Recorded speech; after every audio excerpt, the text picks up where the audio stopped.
dari sebagian besar korban yang meninggal itu belum pernah ada satupun yang meninggal hanya karena COVID ya. Jadi belum ada ya? Jadi belum. Jadi biasanya memang ada komplikasi penyakit, ada gangguan pernapasan, kemarin ada beberapa yang meninggal karena stroke, ada karena jantung juga ada, dan malah mereka COVID-nya negatif. Gitu.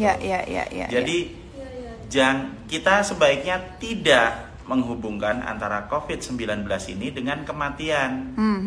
Kalau dengan sakit, ya bahwa kalau kita kena, kalau saya kena, saya mungkin pernah kena. Saya kena, kemudian nanti mungkin saya akan mengalami demam atau pilek atau batuk atau agak-agak sesak napas lah selama 1 minggu. Tapi sesudah itu, sesudah antibodi kita keluar untuk melawan virus ini, maka kita akan kebal. Dan juga antibodi di 2 minggu pasca infeksi itu paling tinggi, sehingga sebagian besar orang mengalami kesembuhan di 2 minggu atau 14 hari setelah infeksi. Jadi kalau COVID ini membuat sakit, ya gejala penyakit ya, tapi COVID ini tidak seganas atau tidak membunuh seperti yang ada di media.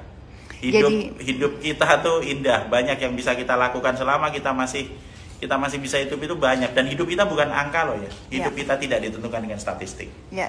Jadi sebenarnya kalau ada yang misalkan di berita yang meninggal karena corona itu sebenarnya sudah komplikasi dengan penyakit lain gitu ya.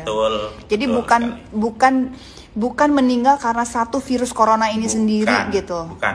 Jadi itu tidak ada dalam data bahwa ada yang meninggal hanya karena satu virus ini. Jadi belum ada. Jadi jangan panik.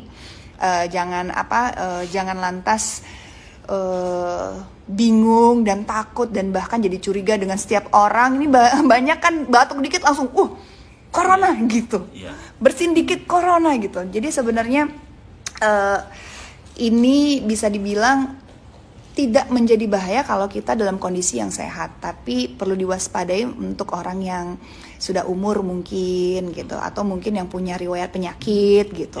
Jadi itu yang harus lebih waspada. Dan kenapa sekarang kita harus ada di rumah dan social distancing lebih untuk memutus tali rantai penularan tersebut gitu.